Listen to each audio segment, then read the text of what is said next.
dulu kepada Bani Israel. Konteks kekinian adalah orang yang diutus oleh Allah untuk membawa risalah. Loh, kok di sini ujug-ujug muncul kata burung? Karena yang dibicarakan oleh Rasul ini kan hidangan langit. Hidangan langit itu hidangan dari alam yang tinggi. Menjangkaunya harus pakai kendaraan. Kendaraannya harus terbang. Makanya muncullah kata burung. Indah nggak Quran? Pernah dengar nggak Nabi Muhammad katanya Isra Mi'raj pakai buruk? Pernah dengar? Aduh, itu segitu jelasnya tapi banyak yang nggak ngerti.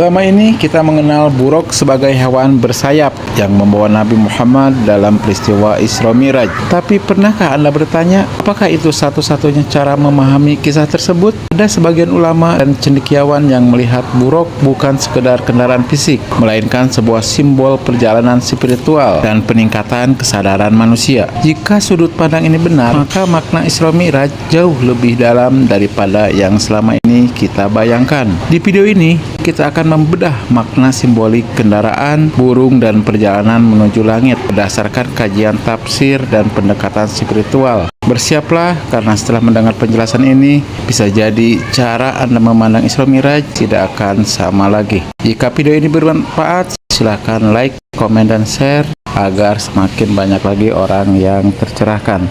Terima kasih, selamat menyaksikan. Sesungguhnya aku, kata Rasul dulu, kalau sekarang kata ulama yang mewarisi, bukan yang ngaku-ngaku. Bapak Ibu, kalau cuman pakai dandan segala dipakai, aduh 150.000. Silakan gak percaya ke Tanah Abang. Udah dapat ini, dapat itu, dapat sama dapat, udah 150.000 dapat. Persoalan kita bukan itu topeng luar, kulit. Kita butuh esensi, butuh bukti, butuh orang yang bisa mewujudkan tiga tadi. Apa tadi? Buta mata kolbu. Banyak yang buta mata kolbunya?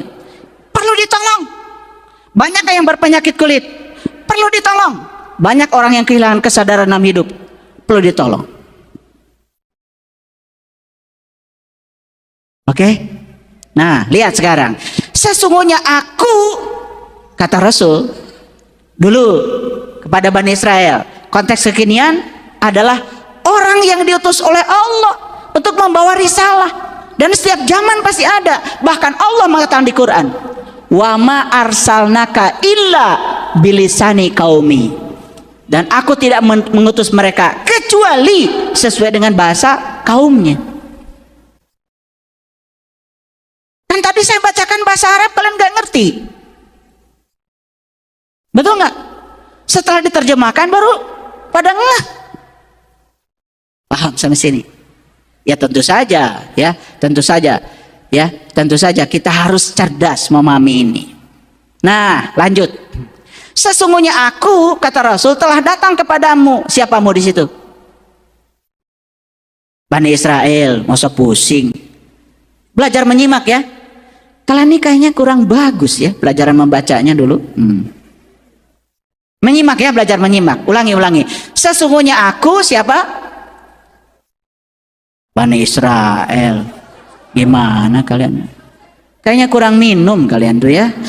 Ulangi. Sesungguhnya aku siapa? Nah, telah datang kepadamu. Mu siapa? Bani Israel. Dengan membawa suatu tanda dari Tuhanmu. Makanya seorang Rasul itu bertemu Bani Israel itu membawa tanda. Tanda siapa? Tanda Tuhan. Gak kaleng-kaleng. Nah, dalam konteks kekinian berarti mereka yang mewarisi ilmunya Rasul pun membawa tanda itu. Clear? Lanjut. Yaitu aku siapa? Rasul. Membuat untuk kamu siapa? Bani Israel. Sampai segitunya saya ngajar. Keterlaluan sama kalian itu. Tapi kalau segitunya saya mengajar masih nggak ngerti lagi. Aduh, saya bingung mau ngajar gimana lagi. Ulangi. Yaitu aku siapa?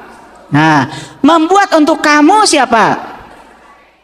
Berbentuk burung. Kemudian aku meniupnya. Maka ia Bani Israel menjadi seekor burung dengan seizin Allah. Loh, kok di sini ujug-ujug muncul kata burung? Karena yang dibicarakan oleh Rasul ini kan hidangan langit. Hidangan langit itu hidangan dari alam yang tinggi. Menjangkaunya harus pakai kendaraan. Kendaraannya harus terbang. Makanya muncullah kata burung. Indah nggak Quran? Wih, keren banget. Makanya kita sentuh sekarang keperawanan Al-Quran sedikit aja. Yang dalam-dalam kaget kalian. Ya, nyentuh aja, nggak perlu jadi anak. Paham sampai sini? Dibentuk jadi apa? Burung. Pernah dengar nggak Nabi Muhammad katanya Isra Mi'raj pakai buruk? Pernah dengar? Aduh, itu segitu jelasnya, tapi banyak yang nggak ngerti. Terlalu sibuk kalian jadi panitia Isra Mi'raj.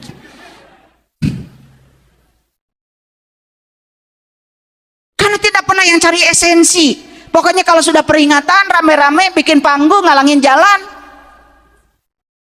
ganggu orang, nyanyi-nyanyilah sedikit bahasa Arab.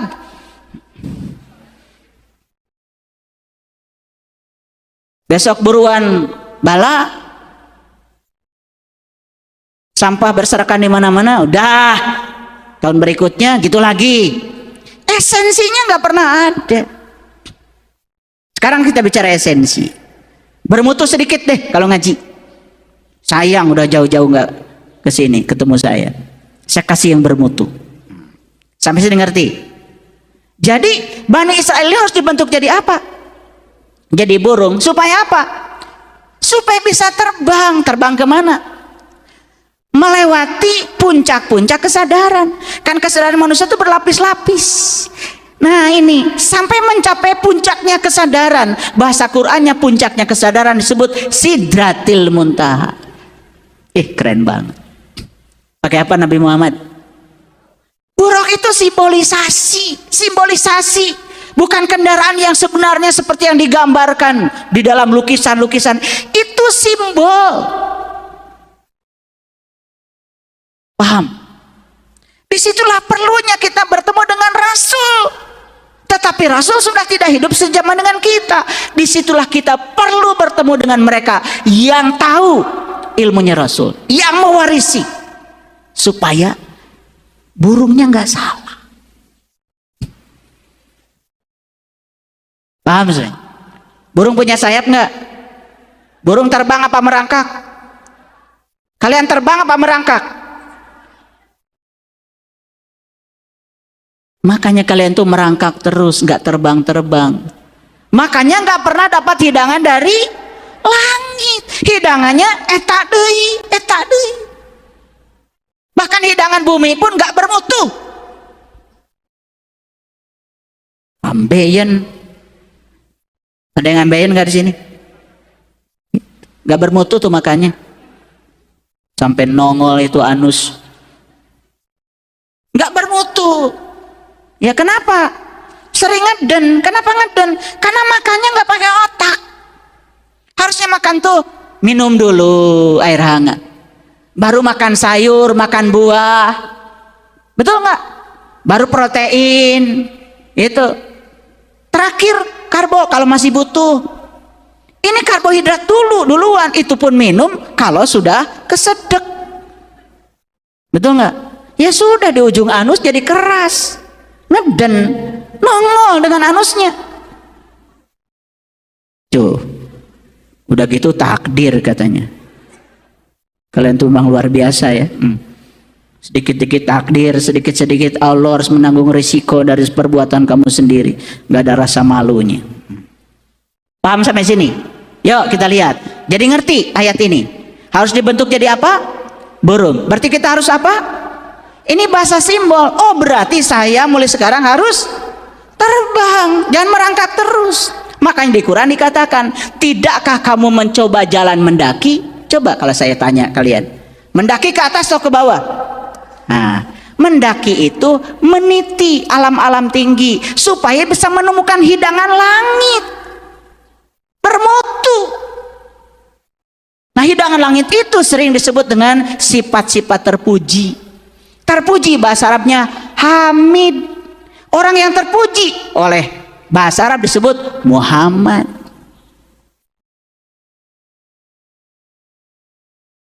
Jadi learning to be, bukan cerita Muhammad, kita itu harus menjadi Muhammad. Mewarisi sifat-sifat yang terpuji itu. Sifat yang terpuji adalah sifat-sifatnya Allah. Ih, keren banget. Ngerti ayat ini sekarang? Ngerti? Oke, lanjutkan. Nah, aku kabarkan kepadamu apa yang kamu makan dan apa kamu simpan di rumahmu.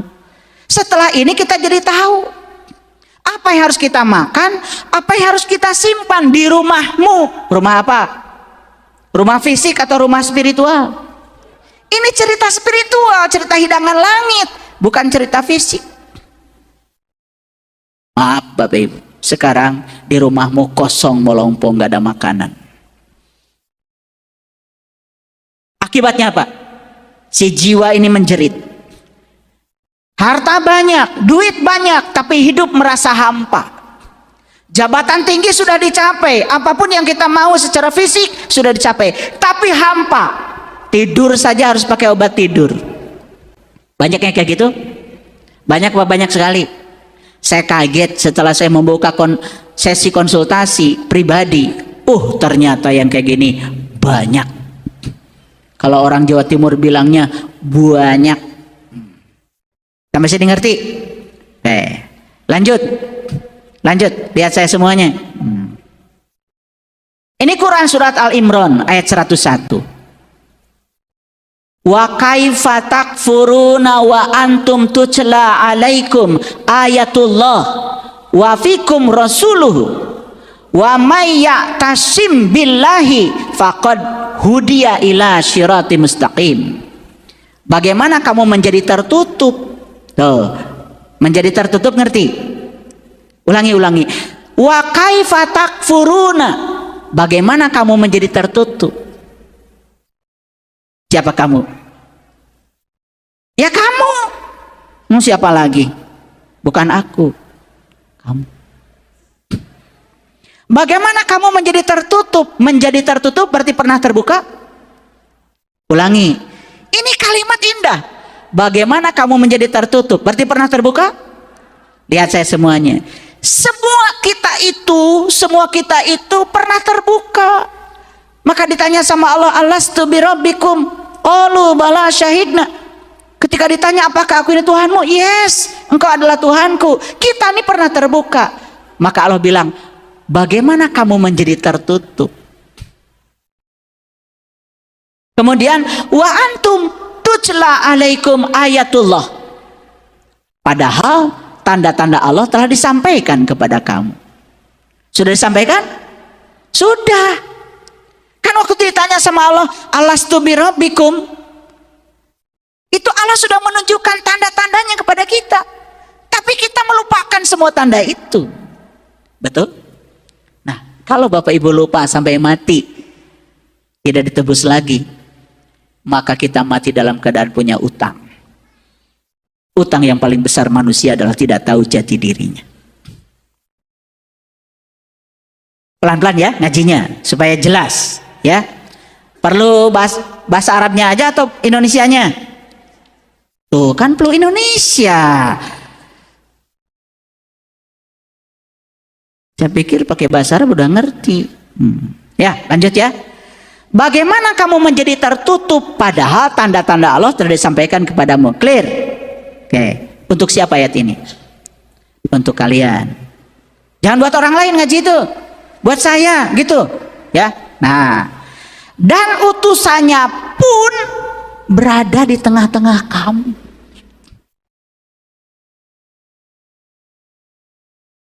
Bahkan utusannya pun berada di tengah-tengah kamu, kata Allah. Kok nggak sadar? Barang siapa yang berpegang teguh kepada Allah, siapa yang berpegang teguh kepada Allah? Yang sudah tahu lagi Allahnya, yang sudah kembali lagi kepada Allahnya, baru bisa berpegang teguh pada Allah. Yang belum kembali mah berpegang teguh pada harta, pada jabatan. Sampai kapan kalian begitu? Ini kajian mahal Bapak Ibu, mahal. Saking mahalnya gak usah bayar. Maka sesungguhnya ia telah diberi petunjuk ke jalan yang lurus. Keren ayatnya ya. Wa may ya'tasim billahi faqad hudiya ila sirati mustaqim. Dengarkan kajian-kajian saya tentang siratal mustaqim, sudah sangat banyak. Clear sampai sini? Oke. Lanjut dulu. Ini Al-Maidah surat 5 ayat 110 ya. Mau saya bacakan Arabnya atau Indonesianya? Saya kasih pilihan. Oh, Indonesianya aja. Ya udah kalau gitu saya lanjutkan baca Indonesianya. Ingatlah ketika Allah mengatakan, "Hai Isa putra Maryam." Ya, perhatikan ya. Isa putra Maryam. Jadi Isa dan Maryam itu bisa syariat, bisa hakikat. Isa secara syariat ya memang pernah ada nabi namanya Nabi Isa. Maryam secara syariat pernah ada seorang ibu yang melahirkan Isa namanya Siti Maryam. Itu syariat. Tapi Isa dan Maryam bisa juga dipandang secara hakikat. Isa itu adalah jiwa, Maryam itu tubuh. Jadi Maryam melahirkan Isa, berarti tubuh ini bisa melahirkan diri-diri sejati kita. Itu hakikat. Karena Quran itu dalam, banyak simbolik-simboliknya. Mau syariat, mau hakikat? Ya dua-duanya. Ya, mau pisang sudah dibuka atau dengan kulitnya? Iya, kalau sudah dibuka kan jijik. Betul nggak? Jangan pernah menyepelekan kulit. Ya, mau lotek dikasih pakai tangan atau dibungkus pakai daun. Tuh, dua-duanya ya. Awas, ada syariat, ada hakikat, ada thariqat, ada ma'rifat. Harus semua satu kesatuan. Yuk kita lihat ayat ini. Hai Isa putra Maryam, ingatlah nikmatku kepadamu dan kepada ibumu di waktu aku menguatkan kamu dengan Ruhul Kudus. Saya tidak akan terlalu dalam membahas ayat ini karena ini sangat dalam sekali hakikatnya. Tetapi saya akan sesuaikan ayat ini dengan Quran surat Ali Imran yang saya bahas tadi. Oke? Karena waktu kita terbatas. Nanti di lain kali kalau kedewasaan kalian sudah sampai baru saya sampaikan.